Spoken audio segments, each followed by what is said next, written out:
Chapter 2 शुरू कर रहे हैं। इस चैप्टर को हम 5 भागों में पढ़ेंगे। भूमि, मृदा, जल, प्राकृतिक वनस्पति और वन्य जीव संसाधन। Land, soil, water, natural vegetation and wild life resources. Chapter की शुरुआत 2 उदाहरणों से की गई है। एक में माम्मा नाम की एक लड़की जो अफ्रीका के तंजानिया के एक छोटे गांव में रहती है। दूसरे में पीटर नाम का एक लड़का जो न्यूजीलैंड में भेड़ पालन प्रदेश के मध्यवर्ती भाग में रहता है। माम्मा और पीटर विश्व के 2 विभिन्न स्थानों में रहते हैं और उनके जीवन व्यतीत करने में बहुत अंतर है। अब हमें समझना ये है कि आखिर उनके जीवन व्यतीत करने में अंतर क्यों है। तो इस अंतर को समझने के लिए हमें आखिरी पैराग्राफ को पढ़ना होगा कि माम्मा और पीटर 2 अलग अलग स्थानों में रहते हैं और उनके जीवन व्यतीत करने में बहुत अंतर है। यह अंतर किस कारण से है? तो ये अंतर भूमि की गुणवत्ता, मृदा, जल, प्राकृतिक वनस्पति, प्राणियों और प्रौद्योगिकी के उपयोग की भिन्नता के कारण है। इन स्थानों का एक दूसरे से भिन्न होने का मुख्य कारण इस प्रकार के संसाधनों की उपलब्धता है। इसको यदि हम अंग्रेजी में समझें, हम कहेंगे Mamma and Peter stay in 2 different parts of the world and lead very different lives. This difference is because of the differences in the quality of land, soil, water, natural vegetation, animals, and the use of technology. The availability of such resources is the main reason places differ from each other. तो इस प्रकार से आपने समझा कि अलग अलग कारणों से दुनिया के अलग अलग स्थानों पर रहने वाले लोगों के जीवन व्यतीत करने में अंतर होता है।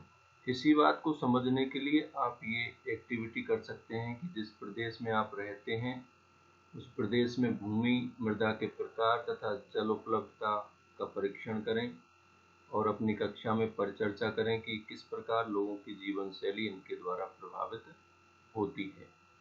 कहने का तात्पर्य ये है कि जिस प्रकार के संसाधन जिस स्थान पर उपलब्ध होते हैं, लोगों की जीवन शैली भी उसी प्रकार की होती है। यहाँ एक और महत्वपूर्ण बात है कि विश्व की 90% जनसंख्या भूमि क्षेत्र के 30% भाग पर ही रहती है। शेष 70% भूमि पर या तो विरल जनसंख्या है या वह निर्जन है। ऐसा क्यों है? 90% जनसंख्या के लिए केवल 30% भाग ही है, जबकि शेष 70% भूमि पर बहुत कम जनसंख्या रहती है। कारण साफ है कि ये भूमि की गुणवत्ता, वहाँ पर उपलब्ध जल, मृदा, प्राकृतिक वनस्पति, प्राणियों और प्रौद्योगिकी के उपयोग की भिन्नता के कारण ही ऐसा होता है। इस आखिरी पैराग्राफ को आप अपनी नोटबुक में नोट कर सकते हैं ताकि आप उसे याद रख पाएं। अब हम बात करेंगे भूमि के बारे में। लैंड। सभी महत्वपूर्ण प्राकृतिक संसाधनों में भूमि शामिल है। भूपृष्ठ के कुल क्षेत्रफल का 30% भाग भूमि है और इस थोड़े से प्रतिशत के भी सभी भाग आवास योग्य नहीं है। कहने का तात्पर्य 30% भूमि हमारे पास उपलब्ध है, लेकिन इसको हम पूरी तरह से रहने के काम में नहीं ले पा रहे हैं। मुख्य रूप से भूमि और जलवायु के भिन्न भिन्न लक्षणों के कारण विश्व के विभिन्न भागों में जनसंख्या का वितरण असमान पाया जाता है। उसका क्या कारण है? उबड़ खाबड़ स्थलाकृति, पर्वतों के तीव्र ढाल, जलाक्रांत संभावित निम्न क्षेत्र, मरुस्थल क्षेत्र एवं सघन वन क्षेत्र सामान्यतः विरल अथवा निर्जन है। उर्वर मैदानों और नदी घाटियों में कृषि के लिए उपयुक्त भूमि उपलब्ध है, इसलिए ये स्थान विश्व के सघन बसे क्षेत्र हैं। कहने का तात्पर्य ये है कि जो जनसंख्या का जो अनइवन डिस्ट्रीब्यूशन है दुनिया के अलग अलग पार्ट्स में, उसका जो मूल कारण है वो अलग अलग करेक्टरिस्टिक्स हैं। इसमें लैंड और क्लाइमेट की जो करेक्टरिस्टिक्स हैं, उसमें रग्ड टोपोग्राफी है, स्टीप स्लोप्स ऑफ माउंटेन्स हैं, low lying area susceptible to water हैं। इसके अलावा लूजिंग डेजर्ट एरियाज हैं, थिक फॉरेस्टेड एरियाज हैं, ये सब स्पार्सली पॉपुलेटेड और अनइनहेबिटेड हैं। Plains and rivers valley offer suitable land for agriculture, तो जो मैदान और नदी घाटियाँ हैं वहाँ कृषि के लिए उपयुक्त भूमि उपलब्ध होती है। इसलिए these are the densely populated area of the world, यहाँ पर सघन क्षेत्र पाए जाते हैं, यहाँ जनसंख्या ज़्यादा निवास करती है। कहने का तात्पर्य ये है कि जहाँ पर लोगों को रहने के लिए जहाँ अनुकूल दशाएं मिलती हैं वहाँ पर लोग आसानी से बस जाते हैं, और जहाँ पर परिस्थितियाँ अनुकूल नहीं होती हैं वहाँ या तो लोग बिल्कुल नहीं बसते हैं या बहुत कम जनसंख्या में वहाँ पर लोग बसना पसंद करते हैं। अब हम बात करेंगे भूमि उपयोग। भूमि का उपयोग किस किस कार्यों के लिए किया जाता है, इसे आप नोट कर सकते हैं। भूमि का उपयोग विभिन्न कार्यों के लिए किया जाता है, जैसे कृषि, वानिकी, खनन, सड़कों और उद्योगों की स्थापना। इसे साधारणतः भूमि उपयोग कहते हैं। Land is used for different purposes such as agriculture, forestry, mining, building houses, roads and setting up of industries. This is commonly termed as land use. नीचे जो सारणी दी गई है इसमें दुनिया के कुछ सेलेक्टेड कंट्रीज के लैंड यूज को दिखाया गया है। आप इसमें एक तरफ देशों के नाम और दूसरी तरफ भूमि उपयोग के अनुसार उसका क्षेत्रफल देख सकते हैं। यदि इसे पूरे विश्व में हम देखना चाहेंगे तो फसल के लिए भूमि 11% उपलब्ध है, जबकि चारागाह 26% है। वन क्षेत्र 31% क्षेत्र में फैले हुए हैं, जबकि अन्न उपयोग के लिए 32% भूमि उपलब्ध है। यदि आप इसे अलग अलग तरह से देखेंगे तो भारत में फसल भूमि का क्षेत्रफल सर्वाधिक 57% है। ऑस्ट्रिया में सर्वाधिक भूमि प्रतिशत चारागाह के लिए 56% है, जबकि वनों की दृष्टि से देखें तो जापान में सबसे ज़्यादा वन 67% दिखाई दे रहे हैं, जबकि अन्न उपयोग के लिए कनाडा में 52% भूमि दिखाई दे रही है। इस प्रकार से भूमि उपयोग के अनुसार दुनिया के अलग अलग देशों का क्षेत्रफल इसमें दर्शाया गया है। जब आप इस टेबल को आसानी से पढ़ पाएंगे, समझ पाएंगे, तो इसमें कुछ नीचे जो प्रश्न दिए गए हैं उनका उत्तर आप आसानी से दे सकते हैं। अक्सर ये प्रश्न परीक्षा में पूछा जाता है, इसलिए इस टेबल को अच्छे से स्टडी करना आवश्यक है। अब हम बात करेंगे कि भूमि का उपयोग किन भौतिक कारकों पर निर्भर करता है। यह एक प्रश्न बनता है कि भूमि का उपयोग किन भौतिक कारकों पर निर्भर करता है। The use of land is determined by certain physical factors such as topography, soil, climate, minerals and availability of water. भूमि का उपयोग स्थलाकृति, मृदा, जलवायु, खनिज और जल की उपलब्धता जैसे भौतिक कारकों पर निर्भर करता है। मानवीय कारकों में जैसे जनसंख्या और प्रौद्योगिकी भी भूमि उपयोग के प्रतिरूप को प्रभावित करते हैं। ये भी महत्वपूर्ण निर्धारक हैं। इसमें human factors such as population and technology और also important determinants of land use pattern, अर्थात जिस प्रकार के कारक हैं, चाहे वो भौतिक हैं या मानवीय कारक हैं, उसी प्रकार से भूमि का उपयोग किया जाता है। ये इस बात पर निर्भर करता है कि आप किस प्रकार के भौतिक कारकों के आधार पर भूमि का उपयोग करते हैं या किस प्रकार के मानवीय कारकों के आधार पर आप भूमि का उपयोग करते हैं। ये भी एक महत्वपूर्ण बिंदु है। आगे निजी भूमि और सामुदायिक भूमि के आधार पर भी भूमि को बांटा जा सकता है। निजी भूमि व्यक्तियों के स्वामित्व में होती है, जबकि सामुदायिक भूमि समुदाय के स्वामित्व में होती है। इसको यदि हम अंग्रेजी में समझना चाहें तो पेज नंबर 11 पर land can also be classified on the basis of ownership as private land and community land. Private land is owned by individuals, whereas community land is owned by the community for common use like collection of food or fruits, nuts or medicinal herbs. These community land are also called common property resources. सामान्य रूप से जो सामुदायिक भूमि होती है उसका संबंध सभी व्यक्तियों से होता है। उसमें चारा, फलों, नट या औषधीय बूटियों को एकत्रित करना शामिल है और इन सामुदायिक भूमि को साझा संपत्ति संसाधन भी कहते हैं। ध्यान दें, यहाँ भूमि को दो भागों में बांटा है, एक निजी भूमि, एक सामुदायिक भूमि। निजी भूमि व्यक्तियों के स्वामित्व में होती है और सामुदायिक भूमि पूरे समुदाय के स्वामित्व में होती है। जो समुदाय के स्वामित्व में होती है उसका उपयोग समुदाय के सभी व्यक्ति करते हैं, जिसमें साझा रूप से वो चारा, फल, नट, औषधि, बूटियों को एकत्रित करते हैं और इस प्रकार के उपयोग को साझा संपत्ति संसाधन भी कहते हैं। अब एक वो बात और आगे समझना आवश्यक है कि जनसंख्या और उसकी मांग सदैव बढ़ती रहती है, लेकिन भूमि की उपलब्धता सीमित है। तो स्थान के अनुसार भूमि की गुणवत्ता में अंतर होता है। लोगों ने सामुदायिक भूमि पर व्यापारिक क्षेत्र बनाने, नगरीय क्षेत्रों में घर बनाने और ग्रामीण क्षेत्रों में कृषि योग्य भूमि का विस्तार करने के लिए गैर कानूनी तरीके से अनाधिकृत रूप से हस्तक्षेप करना शुरू कर दिया है। आज भूमि उपयोग प्रतिरूप में व्यापक परिवर्तन हमारे समाज में सांस्कृतिक परिवर्तनों को दर्शाता है और इससे ये पता लगता है कि दिनादिन भूमि की मांग बढ़ती जा रही है, जबकि भूमि की आपूर्ति सीमित है।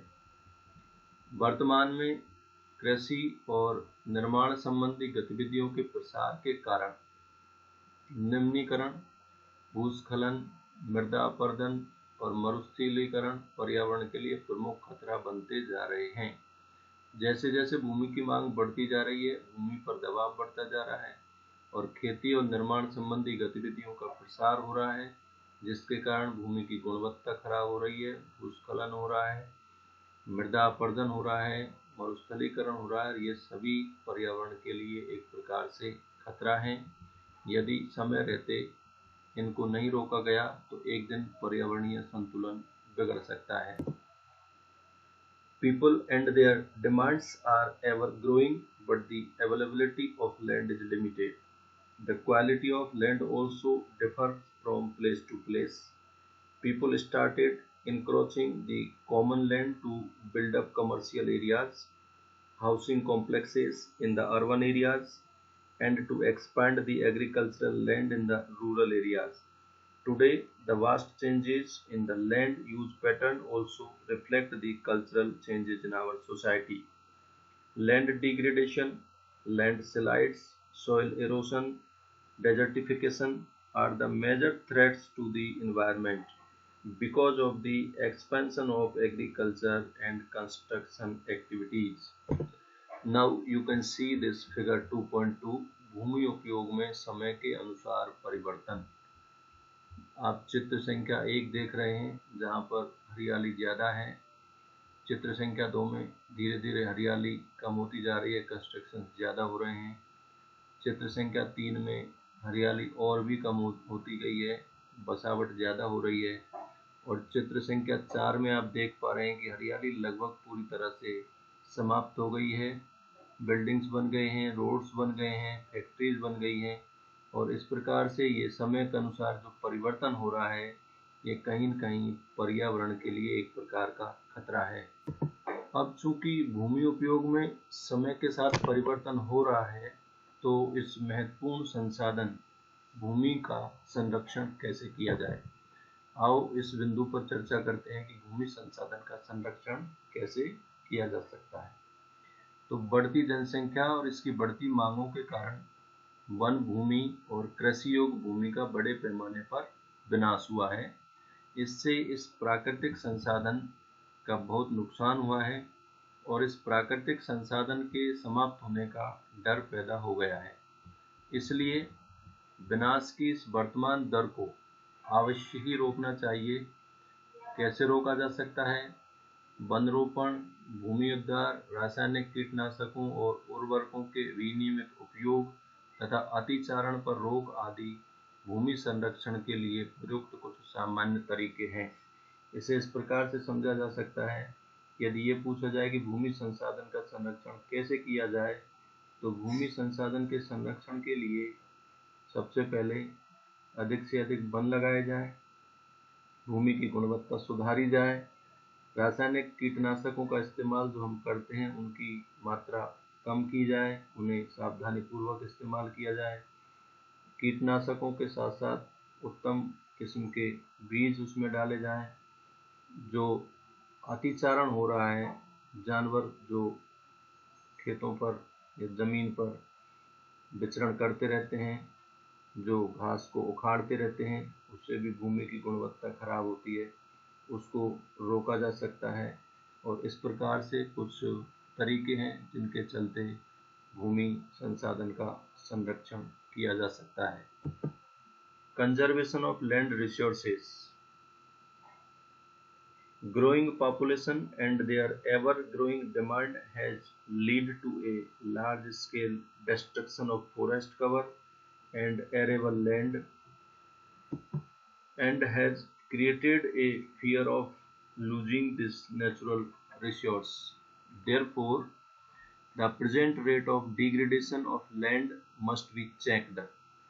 There are some steps can be taken: afforestation, land reclamation, regulated use of chemical pesticides and fertilizers, and checks on overgrazing are some of the common methods used to conserve land resources. This is a very important question. What are the methods can be used to conserve land resources? So you can write these points: that afforestation, land reclamation, regulated use of chemical pesticides and fertilizers, and checks on overgrazing are some of the common methods used to conserve land resources. जब हम प्राकृतिक आपदाओं की बात करते हैं, तो उन आपदाओं में हम भूकंप, बाढ़ और ज्वालामुखी के साथ साथ भूस्खलन जैसी आपदाओं की चर्चा करते हैं।